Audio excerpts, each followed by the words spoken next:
200 experts du monde de l'assurance, de la communauté scientifique et des risques catastrophiques se sont réunis à Paris le 20 juin dernier à l'occasion de la 4e journée CCR4. Caprice de la nature, cet événement a justement eu lieu pendant que d'importantes inondations faisaient des ravages dans le sud-ouest de la France. Le sujet des catastrophes est un sujet qui reste, comme on le sait, tout à fait d'actualité, comme on le voit avec les événements récents. Et c'est d'ailleurs un sujet qui est aussi un sujet d'actualité au niveau européen, puisque le commissaire Barnier a maintenant lancé une consultation sur ce point.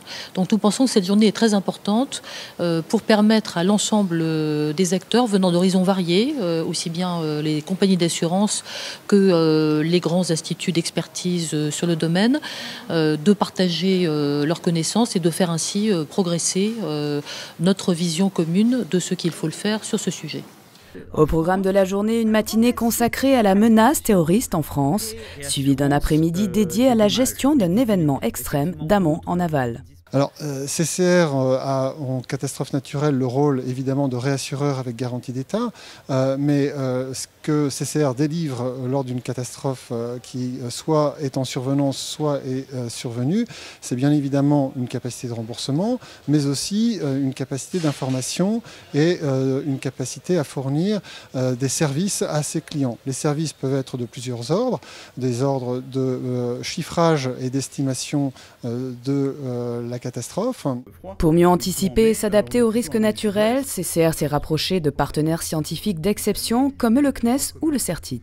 Le système Pléiade, qui est composé de 2 satellites extrêmement réactifs, fournit des images à résolution submétrique, donc autour de 50 cm, qui peuvent être très utiles aux activités de réassurance. Donc la CCR a fait partie depuis longtemps des acteurs qui sont visés par l'accompagnement de l'arrivée de Pléiade dans des secteurs autres que simplement la sécurité civile. Nous avons notamment accompagné le CERTIT pour réaliser un certain nombre d'études exploratoires et de démonstrations pour ces usages.